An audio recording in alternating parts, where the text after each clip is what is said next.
Vendredi 4 novembre 2022, Madame, Monsieur, bonjour et merci de prendre le rendez-vous sur Royal TV Bénin. C'est bien évidemment opinion de ce vendredi et ils sont bel et bien déjà là, les débatteurs. Didier Awanjinou, bonjour. Enoch, bonjour. Bonjour à nos amis téléspectateurs de Royal TV Bénin. Merci d'être toujours disponible. C'est un devoir. C'est un devoir parce que l'objectif, c'est que notre opinion aussi compte. Absolument. Lui, c'est la majesté Papa Diallo, l'homme qu'on ne présente plus, Aimé Sojenou, qui a accepté d'être avec nous ce vendredi. Aimé Sojenou, bonjour. Bonjour, cher ami Enoch. Bonjour aux amis téléspectateurs et ceux qui ont toujours l'habitude de suivre cette chaîne de télévision en ligne. Je dis bien bonjour à tous ceux-là qui sont au Bénin et qui sont aussi à l'extérieur du pays.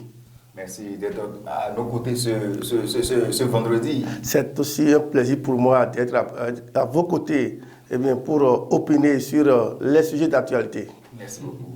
Alors, sans plus tarder, nous allons descendre sur la première rubrique de cette émission. C'est bien évidemment la synthèse des unes de cette semaine. Suivons.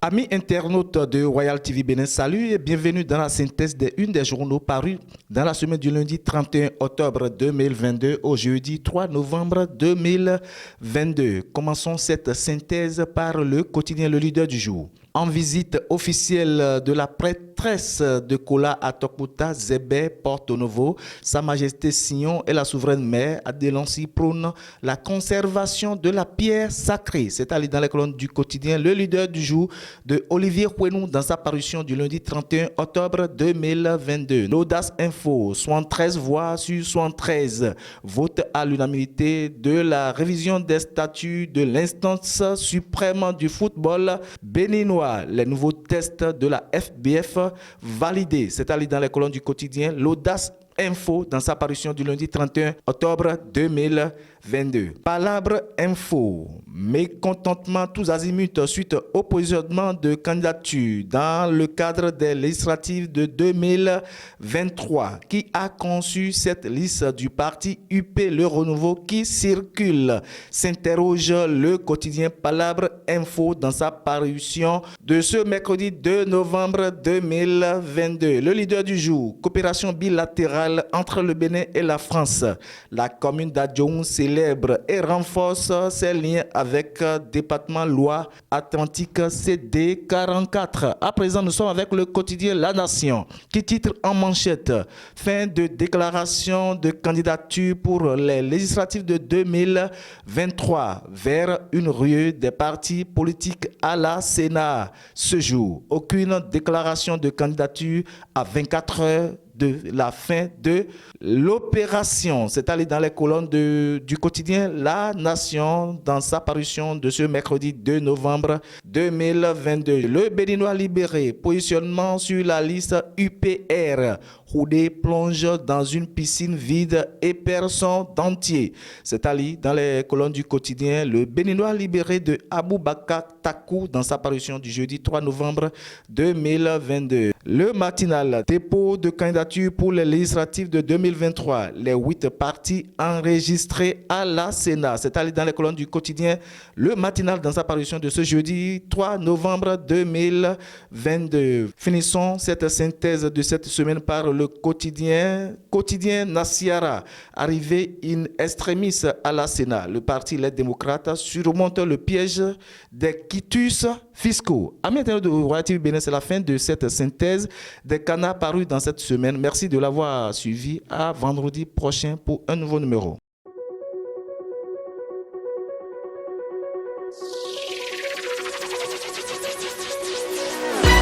Voilà, nous avons suivi ensemble la synthèse des unes de cette semaine réalisée par l'homme qui souvent est à nos côtés chaque vendredi, Eric Koutiko, qui a préféré rester aujourd'hui derrière les caméras. Alors Didier Awanjinou, vous avez suivi la synthèse des unes de cette semaine. Oui, nous avons suivi cette synthèse avec beaucoup de plaisir. Merci à Eric pour cette synthèse. Je dirais, tous les titres sont intéressants. Tous les titres sont intéressants. Si vous permettez, ce cas titré National Info, Coalition Bénin en route à l'UDBN, Jean-Baptiste Runguet donne à Claudine Prudencio les clés du deuxième plus grand bloc de la mouvance. Oui, on peut le dire ainsi, mais on va demander qu'on contextualise un peu parce que Jean-Baptiste Runguet, c'est quelqu'un qu'on connaît bien politiquement par le passé. L'homme doit beaucoup travailler pour retrouver la popularité qu'on connaissait de lui quand il était question du mouvement le Bénin en route. Mais l'on n'est plus là aujourd'hui parce que la plupart des ténors de ce mouvement avec lui en temps se sont éclatés dans divers partis. Est-ce qu'il va pouvoir donner à l'UDBN tout ce poids sans les autres? Comment va-t-il pouvoir le faire? Là reste une grande question. Quand on connaît aussi ses soucis avec la justice, et c'est lui qui sort pour donner à Claudine Prudencio tout ce poids, on dirait que Claudine même était là en difficulté sérieuse, et c'est un politicien avec tous ses soucis et qui vient maintenant pour lui donner ce poids. La deuxième clé. Pourquoi partie de la mouvance. Là, est-ce que les gens rêvent grand alors pour leur parti? Pourquoi ne pas dire qu'on rêve maintenant se positionner en premier bloc? En tout cas, si... Mais là, ça veut dire que déjà avec ce titre, avec Runguet, on ne rêve pas grand à l'UDBN. C'est mon avis. C'est votre avis. Si cette clé peut ouvrir vraiment les portes, on le saura au soir du 8 janvier. Merci à vous, Didier Armandino et cher ami Aimé Sodino. Vous avez suivi la synthèse des unes avec nous. Ah oui, mon cher ami Eric Koutiko a fait un bon travail. Il nous a fait vraiment suivre l'actualité à travers les journaux. Si Didier Armandino et moi on s'était concertés, j'allais dire que c'était une entente. Malheureusement, c'est également ce titre qui m'a intéressé. Vous savez, je ne sais pas ce qui a amené mes confrères à mettre ce titre. Parce que honnêtement, lorsque vous prenez d'abord l'UDBN, qui a déjà participé à une élection, l'élection communale de 2020, c'est-à-dire élection de base, et qui n'a pas pu lever un seul siège, parce qu'il y a le défaut de 10% qui a manqué à cette formation politique. Et que la coalition Bénin en route, qui n'existe pratiquement plus, osons le dire, notre ami Jean-Baptiste Runguet, je dirais que peut-être c'est la frustration qui l'a amené vers le DBN. Je ne vais pas l'accuser, puisque ce n'est pas lui l'auteur du titre que nous venons de suivre. Donc, en conclusion, ce n'est pas une clé que Jean-Baptiste Runguet est allé remettre à l'UDBN pour devenir la seconde force politique la plus enviée au Bénin. Mais Jean-Baptiste Runguet est allé exprimer sa colère. Et il est allé se jeter dans les bras d'une maman parce que lorsque vous avez un enfant qui a des soucis et qui pleure, eh bien, c'est vrai la maman que l'enfant va. Donc, il faut comprendre que Jean-Baptiste Runguet allait se jeter dans les bras d'une maman pour pouvoir quand même le consoler. Mais avec une clé, allez se jeter merci à vous, Aimé Sodino, merci à vous, Didier Armandino, merci. Nous allons poursuivre cette émission et tout de suite, c'est bien évidemment décryptage, juste après ceci.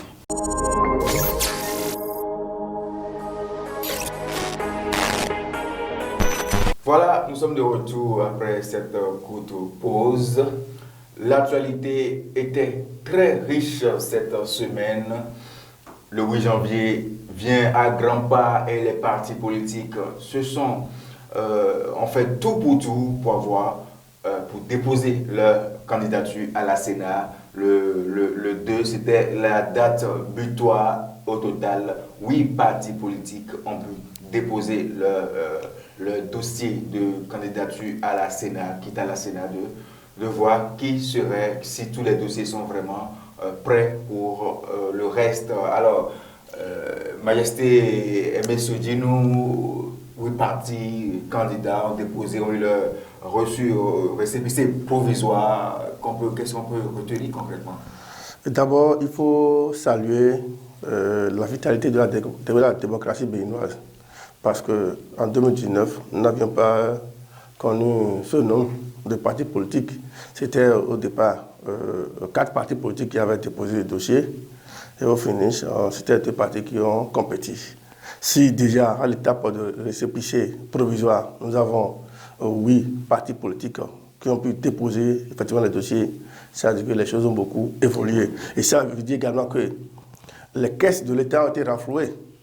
Parce qu'il y a le problème de paiement, de quitus fiscal.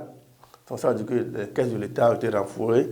Et n'oubliez pas qu'en 2019, ce n'était pas un nombre de 109 candidats. Ce n'était pas 109 candidats. C'était 83. Donc ça veut dire que les lions ont effectivement bougé et que les caisses de l'État ont été fortement renflouées. Nous allons aussi saluer ces présidents de partis politiques qui ont pu gérer les choses et qui se sont alliés pour que nous ayons ce nombre important à l'étape de récépissé provisoire. Attendons maintenant la suite pour savoir ce qui va se passer, puisque nous ne savons pas encore si tous ces partis politiques ont rempli toutes les formalités. C'est vrai, le récépissé provisoire ne vous donne pas droit définitif pour participer aux élections, mais c'est déjà bien, c'est déjà un nombre important pour la fête électorale du 8 janvier prochain. Et nous devons saluer aussi toutes ces institutions qui sont impliquées dans l'organisation de l'élection législative du 8 janvier prochain. Dans cette foulée, on a vu beaucoup de candidats qui n'ont pas eu la chance de recevoir leur quitus fiscal. Le DGI, Nicolas Yenossi, est sorti. Dites-nous, en tant que candidat, vous, candidat, vous aspirez à gérer le pays et vous n'êtes pas à jour financièrement. Vous savez, lorsque j'ai suivi les différentes sorties des chefs de partis politiques qui ont déploré la lenteur de la délivrance de quitus fiscal et la sortie du DGI, j'ai observé un flou. Le flou, c'est-à-dire qu'il y a un jeu de ping-pong entre nos hommes politiques et la direction générale des impôts. C'est-à-dire quoi? Aucun de ceux-là qui sont sortis pour dire qu'ils n'ont pas eu leur quitus fiscal n'ont pu brandir les documents qui ont attesté qu'ils ont soldé à 100% ce qu'ils doivent à l'État béninois. Ça veut dire quoi? Ça veut dire que nous voulons avoir des responsables, eh bien, qui bouffent l'État, c'est-à-dire qui gèrent sur le dos des populations. Parce que j'ai demandé à beaucoup de gens, est-ce que vous avez pu obtenir 0%, c'est-à-dire vous avez payé 100% pour ne pas obtenir votre quitus fiscal, mais ce n'est pas eu. Dommage, les hommes politiques, ils sont tous ce qu'ils sont, et ils manipulent l'opinion publique. Ils se font victimiser, eh bien, pour faire croire que c'est l'État qui ne veut pas leur délivrer la pièce qu'ils veulent donc. Finalement, mais ceux qui criaient sur tous les toits, qui n'ont pas obtenu le quitus fiscal, hier, ils l'ont eu. Ça veut dire quoi? Ça veut dire qu'ils nous mentaient. Et ce n'est pas bien. C'est vrai que le DGI, lui aussi, à sa sortie médiatique, il lui a manqué certaines choses. Il pouvait venir avec des documents également pour au moins juste 2 exemples. Et là, l'opinion allait le croire à 100%.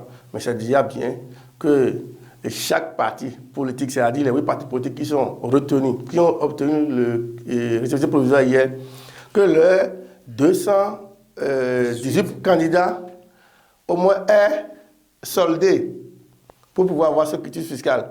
C'est déjà, je dirais, un bien pour la communauté, parce qu'ils ont pu payer ce qu'ils doivent à l'État. C'est déjà bien. Et quand vous faites 218 personnes fois 8, c'est déjà quelque chose, la caisse était renvoyée. C'est renfloué. Didier Armandino, 8 partis politiques se sont lancés, ont pu déposer leur dossier le 2 à minuit au plus tard. Aujourd'hui, ils sont 8. Est-ce que vous, comment voyez-vous cette dépôt du dossier avec tout ce qu'il y a eu autour avant 0 heure? Bon, je dis merci à Aimé Sodinou, avec qui je partage ce plateau avec beaucoup de plaisir. C'est un aîné, c'est pour la première fois que je me retrouve sur ce plateau d'opinion avec lui. Donc il a trouvé juste. Je dis que ça prouve la vitalité de notre démocratie parce qu'on connaît d'où nous venons. Par le passé, c'est avec question de pléthore de partis qui allaient défiler au niveau des institutions devant recevoir les déclarations de candidature. Le peuple béninois étant un peuple un peu conservateur, qui ne veut pas laisser tomber ses habitudes, que ce soit bonnes ou mauvaises. En 2019, on se rappelle encore tout le tollé qu'on a eu en disant comment 2 partis seulement va compétir pour pouvoir chercher les... Pour l'instant, ne sont que... C'est pour dire que nous ne sommes pas à 2 partis, cette fois-ci, nous allons au-delà. De toutes les façons, on n'atteint pas le nombre qu'on faisait, donc il y a un assainissement d'une façon ou d'une autre, et on note que tous les partis pratiquement qui ont leur récépissé d'existence du ministère de l'Intérieur ont la volonté de compétir, parce qu'à l'arrivée, je ne sais pas s'il y a un parti légalement constitué et qui ne soit pas dans cette liste de 8 partis. Il y a le RLC de Irien comme ça. Bon, vous connaissez l'histoire. Voilà un chef de parti qui cherchait à se faire positionner, qui cherchait à se faire porter par, comment on appelle, par un autre parti. C'est dit déjà, on se pose la question de savoir l'existence même de ce parti. Est objet à interrogation, et on peut se demander comment est-ce que les gens se sont constitués vraiment en parti politique, ou bien c'est le chef de file, c'est le président du parti qui a sa formation, alors que l'on n'est plus là aujourd'hui. Donc, vous connaissez un peu, lui-même, il démontrait déjà qu'il ne voulait pas faire compétir son parti, mais lui voulait partir. Il voulait se faire présenter. Même sans son parti, ce n'est pas un problème pour lui. C'est peut-être une stratégie. Bon, nous ne sommes pas là. Donc, c'est pour ça que je savais que ce parti est légalement constitué, mais n'était pas dans la marche. Donc, c'est pour dire que tous les partis constitués ont la volonté de compétir. Et moi, je voudrais souhaiter que ce ne soit pas ce balai, que ce soit pas les balades, ce qu'on a observé lors de la présidentielle où les gens étaient allés juste chercher le titre honorifique de « j'ai déposé ma candidature ». Parce que certains organes de presse ont commencé déjà par alerter que certains partis ont déposé des dossiers incomplets. Donc si à l'arrivée, tous ces partis n'obtiennent pas leur récépissé définitif, ce ne serait pas trop justement, pour la vie politique. Parlant de dossiers peut-être incomplets, nous avons suivi dans la datine hier qui disait qu'ils ont quelques jours encore pour compléter les pièces qui manqueront à leur dossier. Il y a certains qui n'ont pas encore reçu leur quitus fiscal et certainement ils espèrent l'avoir. Si c'est un politicien qui le dit, si c'est un politicien d'un parti adverse qui le dit, pendant que on sait que certains, en vue, sont sortis pour dire qu'ils n'ont pas eu leur quitus. Et certains partis, on les a pas trop entendus. Jusque là, ils ont la possibilité, ils ont une marge de 112 heures pour compléter les dossiers. Si je ne me trompe pas, monsieur. Oui, absolument. Vous savez, Didier Armandino est en train de faire une nuance par rapport à la volonté de compétir et par rapport aussi à la réticence. Dans la latine, s'il a tenu ses propos, au moins son parti politique a déposé officiellement son dossier.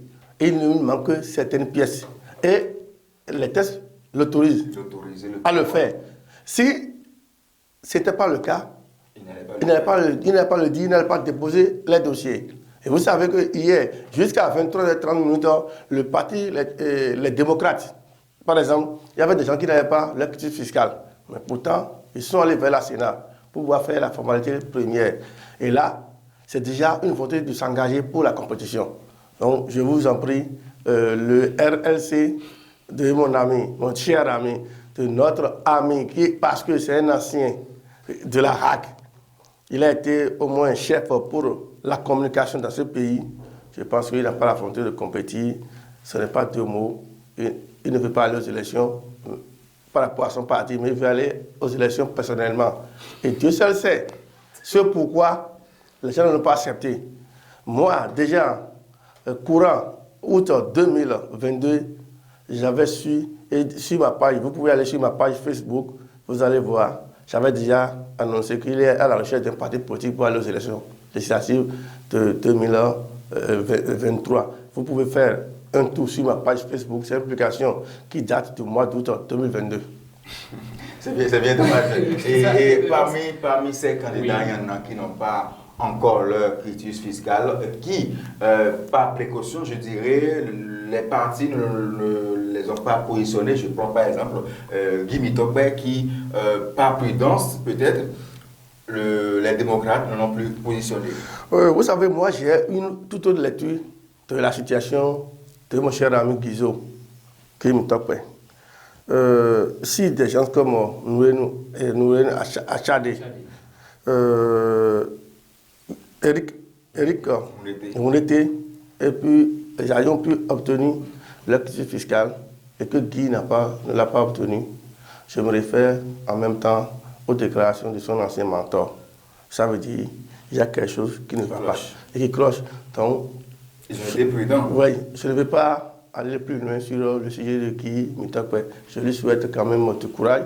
Puis c'est un jeune comme moi, je lui souhaite du courage. 2023 n'est pas loin. 2023, c'est déjà à nos portes. 2026 n'est pas loin. Que Dieu le garde. Et il va se retrouver, il va retrouver ses forces pour pouvoir compétir en 2026. Merci à vous, M.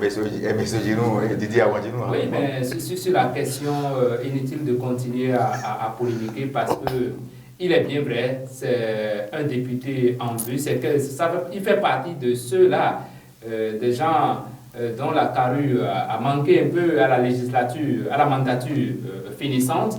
Beaucoup ont espéré retrouver un député, un député qui sort de la voie, un député qui fait des déclarations, qui reste vraiment collé à l'actualité sur beaucoup de mois. C'est-à-dire quand il y a un sujet, on se réfère à certains propos de Guy Mitokpe.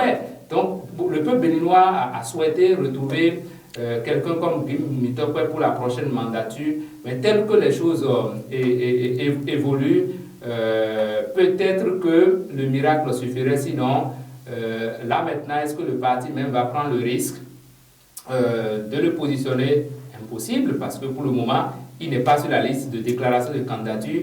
Est-ce qu'il y a possibilité de remplacer les candidats après, dès qu'il aura son quitus fiscal? Ce n'est plus possible. Rendez-vous en 2026. Donc, inutile de continuer à polémiquer là-dessus.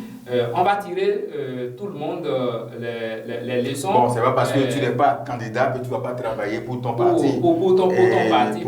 Si vraiment ils arrivaient à avoir leur récépissé définitif, ce n'est que pour le bien du parti et pouvoir travailler pour la réussite des autres candidats. Parce qu'on veut tout le monde que la paix puisse encadrer ces législatives. Si nous cristallisons nos énergies sur un seul cas, on risque de passer à côté des choses.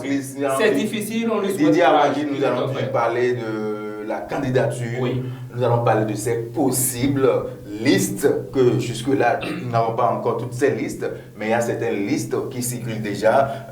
J'ai lu tout à l'heure, avant de monter sur ce plateau, la liste de l'UPR, et c'est une liste vraiment, à mon avis, vous savez, c'est vrai, c'est la seule liste officielle que nous avons maintenant sous la main.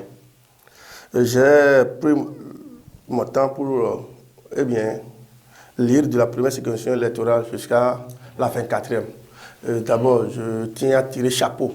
Je dis bien chapeau au président Jacques Benou, au présidium du parti UP Le Renouveau, et à tous les membres de la commission qui ont étudié les dossiers de candidature pour produire ce que je viens de lire avant de monter ici.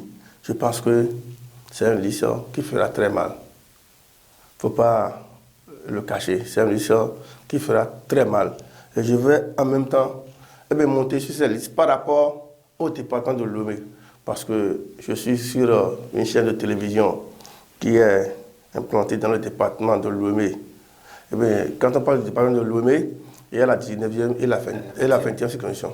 Je me demande si les autres formations politiques peuvent s'en sortir dans la 19e circonscription électorale et aussi dans la 20e circonscription électorale. Ces expérimentés, ils ont produit une liste formidable. Je dis bien formidable. La liste UP, qu'on le veuille ou non, cette liste fera 80%. Au regard des hommes qui sont positionnés là. Mon cher Enoch, je vous assure, si j'ai des amis qui sont sur d'autres listes, il faut qu'ils retroussent les manches. Il faut qu'ils travaillent pour pouvoir avoir quelques 5%, je ne sais pas. Je vais aussi rapidement monter sur la liste, bien les rumeurs. Je dis bien les rumeurs. C'est dans Cotonou que les gens du Biera ont impressionné. Quand vous prenez la 15e circonscription électorale, c'est formidable. Il y a une dame, c'est une dame de fait, la dame Badaro Alimatou. Ah oui, merci de me prêter le nom. C'est cette dame qui conduit la liste Biera dans la 15e circonscription. Et son deuxième titulaire, vous savez, c'est le fils de la vallée de Lomé. Vous devez le connaître de par ses actions qu'il mène souvent dans Tango. Surtout à Fanyen Kamen, à Zorossi, à Gbadia, Romaric Boko, alias Air Dubaï. Air Dubaï, voilà. C'est un fils de la vallée de Lomé.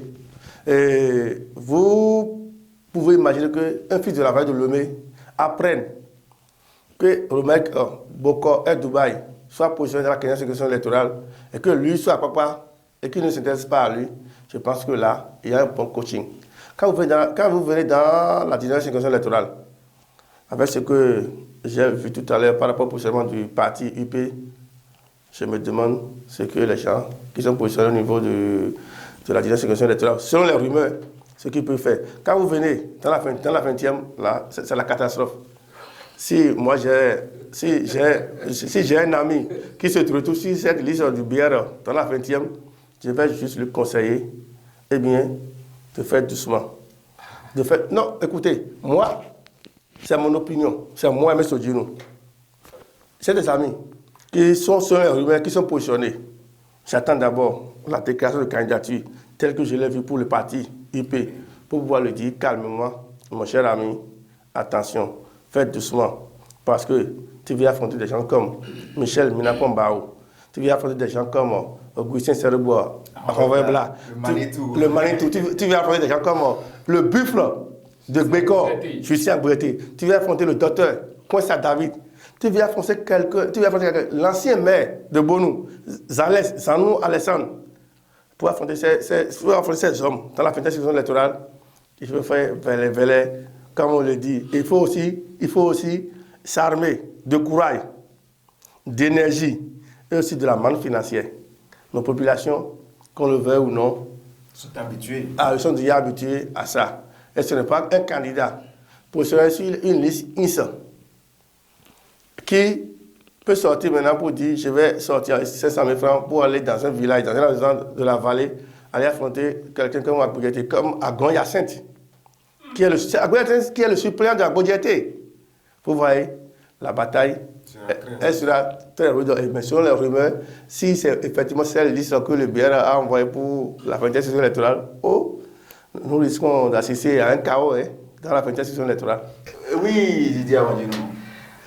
Oui, bon, à écouter l'aîné Aimé Sodjinou, on a tendance à croire qu'il fait peur aux gens d'une formation politique qui est en vue en termes d'adversité, en termes de parti adversaire pour l'Union progressiste, le renouveau.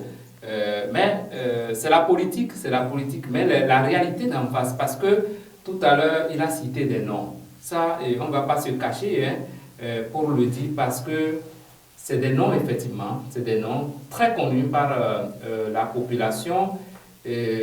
Quand on prend la liste, Union progressiste, le renouveau, et déjà, quand vous voyez un peu dans la méthodologie, depuis qu'il est question de candidature, ou bien hier, du côté du bloc républicain, parce qu'on n'a pas encore les documents officiels, c'est un test, un post WhatsApp qui circule.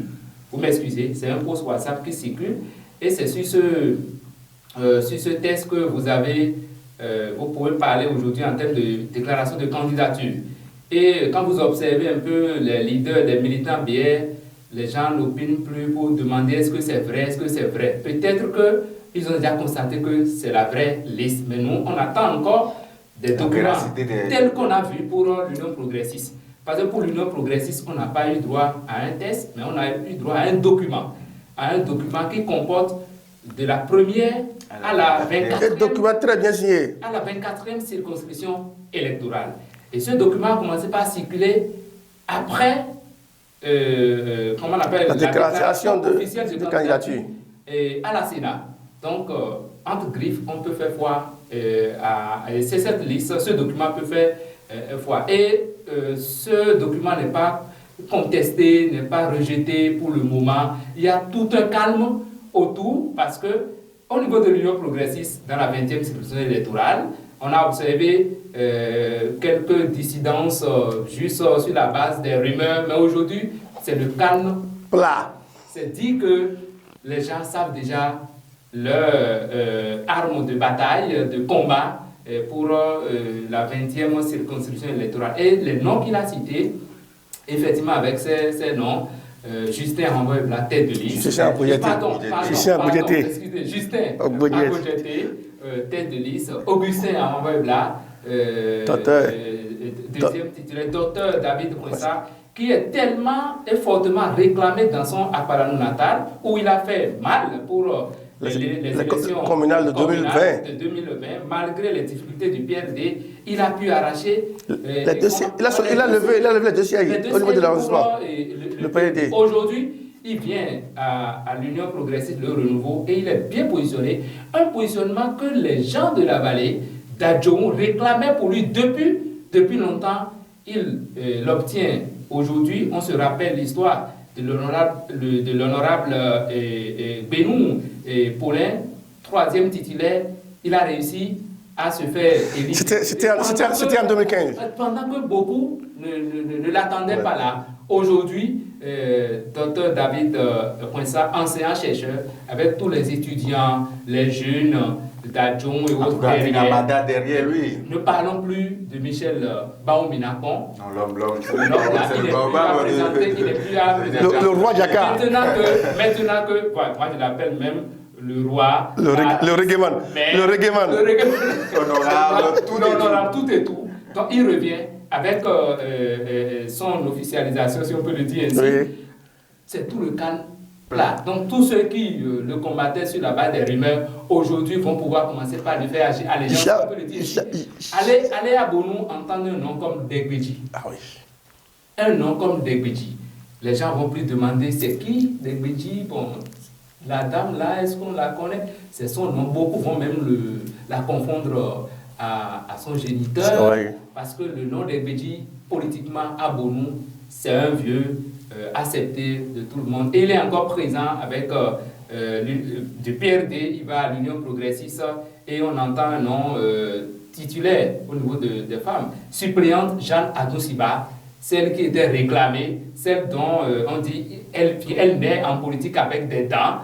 Elle est suppléante pour conduire, pour conduire cette place réservée à la gente féminine avec Dame Degbeji. Je dis l'Union progressiste.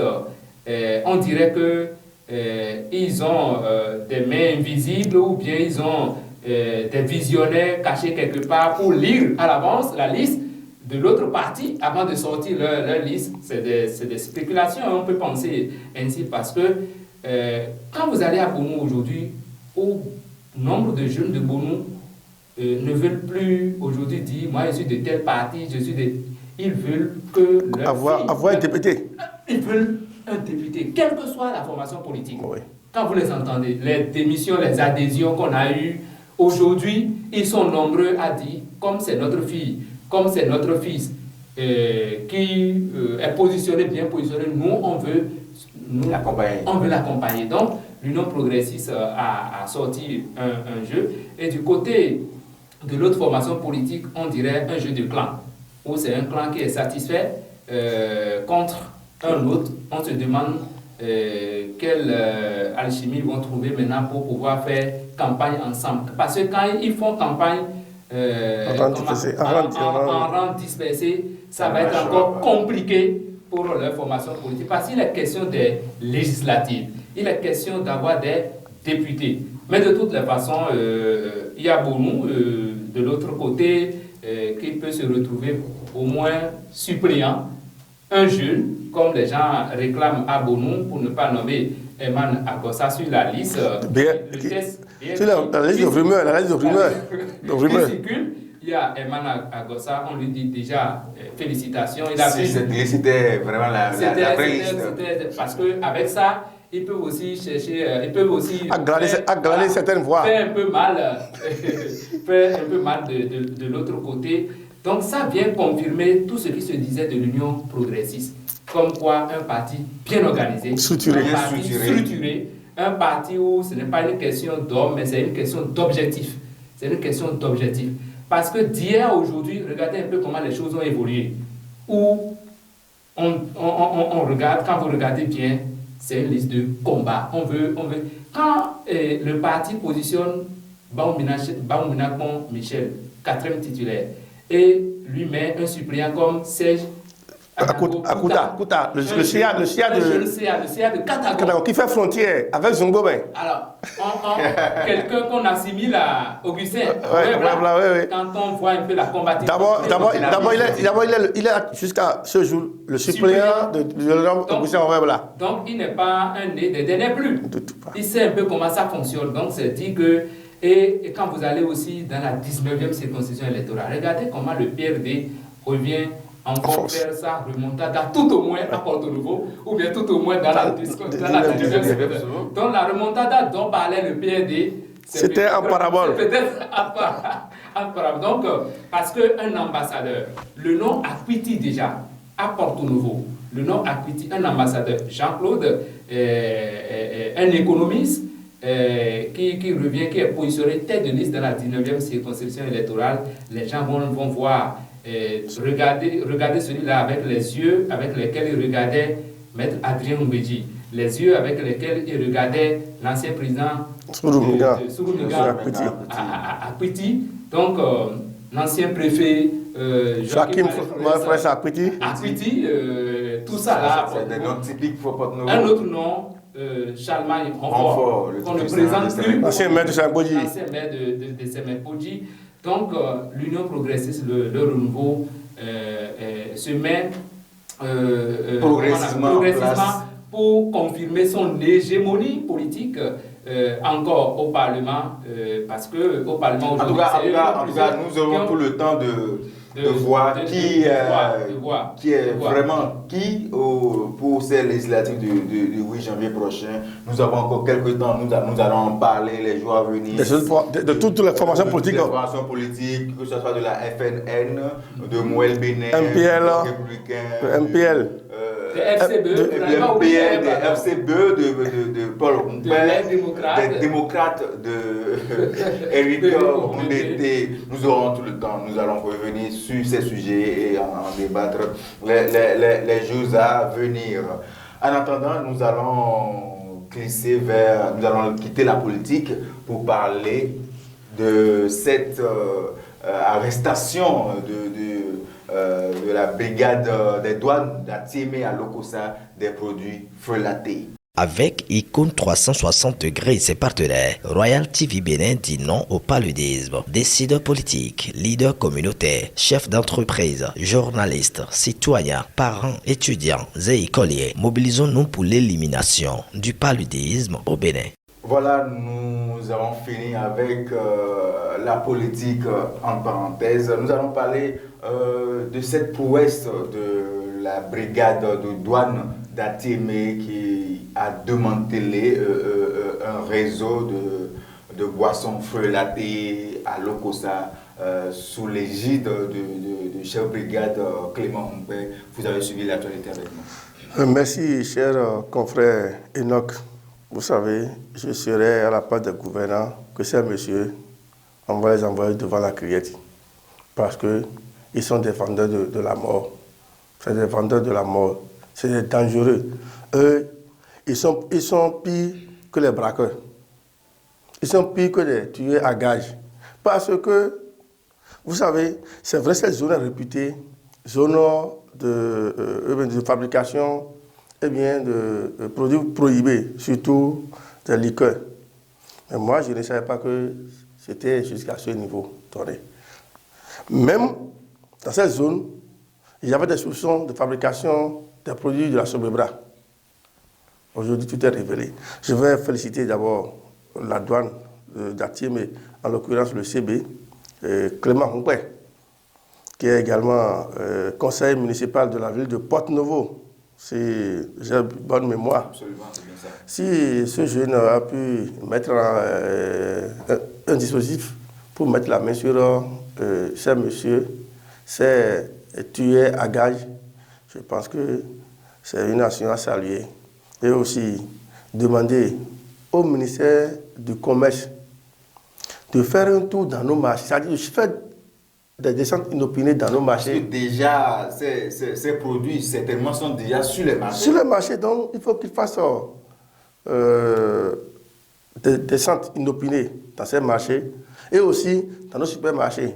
Parce que, vous savez, je ne dis pas que les supermarchés s'approvisionnent dans ces marchés noirs, mais lorsque nous savons que l'homme est capable de tout, ces produits peuvent se retrouver dans le supermarché. Moi, j'ai l'habitude d'aller dans le supermarché pour prendre des liqueurs.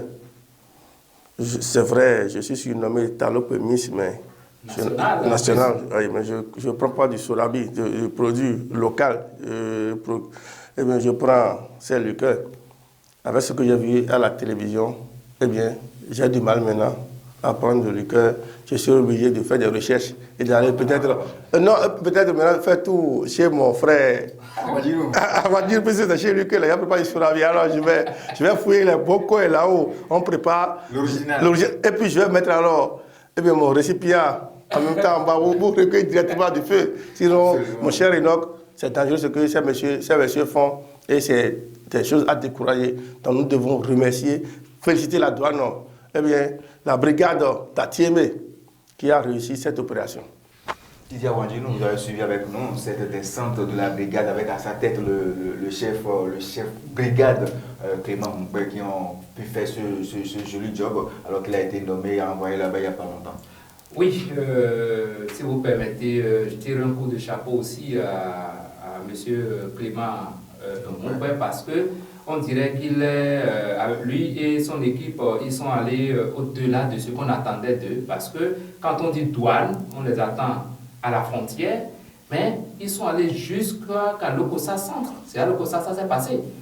Il a suffi qu'ils puissent soupçonner un tricycle. C'est ce que j'ai suivi dans le Lima. J'ai aimé la démarche.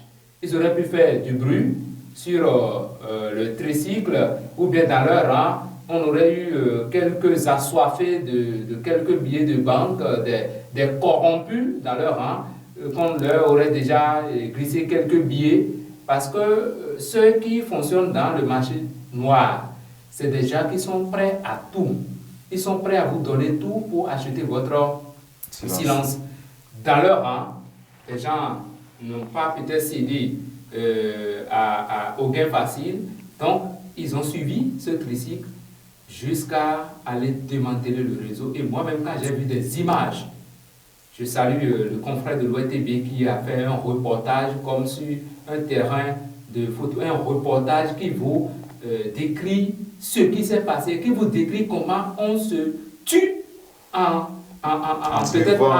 n'étant pas très sûr de la qualité du produit qu'on prend. Est-ce qu'on va refuser aux gens maintenant de prendre de boissons, de liqueurs, et sur les cérémonies à Gorée, sur les cérémonies de baptême, les élections sont là, on va célébrer la victoire des candidats et autres.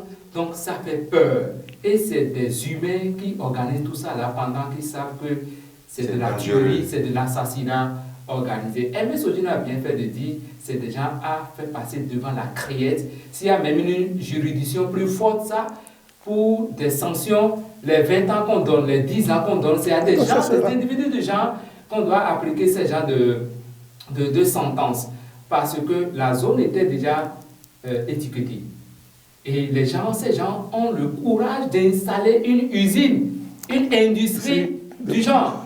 Donc c'est pour ça que moi je voudrais inviter nos élus locaux. Voilà des gens qui devraient aider les douaniers, les policiers, les flics à faire ce genre de travail. Devant nous, bien à côté de nous, on apprend même le sourabi, les gens préparent du paillot. Ou bien vous voyez des gens autour de quelques pieds de palmiers et tout le temps ils sont là, ça ne finit jamais. Donc c'est le lieu de garder la veille parce que il ne suffit pas de dire moi je ne bois pas, mais tu as des proches qui boivent. Il ne suffit pas de dire moi je suis religieux, je suis ci, je ne suis pas, non. Ou bien moi je vais dans le supermarché. Dans le supermarché, c'est des hommes qui servent là-bas. Même si le supermarché ne va pas s'approvisionner dans ce marché de contrebande, ceux qui servent là peuvent s'entendre avec les autres, échanger les boissons de bonne qualité des supermarchés et venir les remplacer, les faire remplacer. Ils sont des humains. Ils sont des humains. Ils sont des humains. Ils sont des humains. Donc c'est pour ça que nous sommes tous concernés par ce qui se passe et nous devons veiller à ce que ce soit liqueur, sodabi, que ce soit Sevenop, que ce soit les boissons. Coca-Cola, tout se vend là-bas, tout se fabrique là-bas. C'est le lieu de faire aussi attention à des boissons qu'on nous apporte de l'autre pays. De l'autre pays. Voilà. Le grand voisin. Comme on le dit. Oui. Où on dit c'est boisson tant, c'est boisson tant. Moi j'aime. Attention. Si chez nous, les gens ont la capacité de fabriquer du faux, ce qui vient d'ailleurs. Ce serait pire. Ce serait pire. Comment nous contrôlons ça? Donc vraiment, ça fait pas bon. C'est de l'assassinat organisé. Merci à vous, Didier Awandino. Déjà que nous tendons vers les fêtes de fin d'année, il faut que la direction, le ministère du Commerce puissent mettre ces éléments à profit pour faire des descentes inopinées dans nos marchés, comme l'a dit Aimé Sojino, dans nos marchés pour vérifier la date d'expérience des produits. Je sais qu'ils le font. Nous les invitons à le faire davantage. Vous rappelez l'histoire de poisson à Wando. Oui. Et spontanément, ils ont la direction départementale de commerce de l'OEB s'est dépêchée. Si on peut multiplier ces genres d'actions, ne pas attendre forcément l'alerte, multiplier ces genres d'actions, parce qu'il est question de la vie humaine. Absolument. Il est question de la vie humaine où aujourd'hui même les médicaments de 100 francs coûtent cher. Oui. De 100 francs ça passe à 125. Les gens. Merci à vous Didier Awandino. Nous de notre côté, nous félicitons le chef brigade Clément Mompé pour cet exploit à Tim et à Lokossa. Bonne chance et nous espérons qu'il fera encore davantage dans cette localité. Alors avant de finir cette émission où nous sommes pratiquement à la fin de cette émission, je demanderai à Aimé Sojino de dire un mot rapidement. Un mot, c'est de remercier tous ces responsables d'unité de sécurité qui nous permettent de vivre dans la quiétude au niveau de la vallée de l'Ombé. Je vais parler des commissaires de Dango, d'Azoblisset, d'Adjoum, d'Afamé, de Bonou, de Fouedomé, de Djigbe, puisque aujourd'hui... De Dango Centre également, parce que vous savez, nous approchons des fêtes de fin d'année. Je leur demande de renforcer aussi encore la sécurité telle qu'ils le font déjà pour que nous soyons dans la quiétude et que nous fêtions dans la quiétude. Didier Awandino, très rapidement. Ah oui, très rapidement, parce qu'il y a une échéance pour le 15 novembre où, quand vous êtes sur moto, le conducteur doit être casqué. celui qui est derrière aussi. Donc voilà, je voudrais nous inviter, nous citoyens, parce que ça a été annoncé par la police. Aujourd'hui, on en parle peu, mais l'échéance, ça vient. Donc je voudrais nous inviter, citoyens, à prendre nos dispositions. Et autre chose, inviter nos politiciens à cultiver, de par leur comportement, la paix. Pourquoi la paix? Parce que pour les positionnements, beaucoup étaient annoncés à l'arrivée. Non, au départ. Mais à l'arrivée, beaucoup d'absents selon certaines listes. Et je ne souhaite pas qu'il y ait de coups bas, qu'il y ait de propos haineux, qu'il y ait de bagarres. Parce qu'après, c'est les populations à la base qui sont manipulées par les hommes politiques. Que la paix soit vraiment cultivée et que ce soit la fête. C'est ce que moi je voudrais souhaiter. Merci à vous Didier Abouandjinou, merci à M. Djinou. Nous n'allons pas finir sans saluer un homme, une majesté peut en cacher. Nous souhaitons un joyeux anniversaire à Sa Majesté Kinigbe, qui est le roi de Bopa, qui a fêté son anniversaire ce jeudi 3 novembre. Majesté, bonne fête à vous et j'espère que nous allons nous voir très rapidement pour célébrer cet anniversaire. Même si c'est en différé. Même si c'est en différé, ce serait vraiment en différé. Alors merci à vous, chers téléspectateurs de Royal TV Bénin. Merci à vous tous qui nous suivez d'un peu partout. Merci. Rendez-vous vendredi prochain, si Dieu le veut.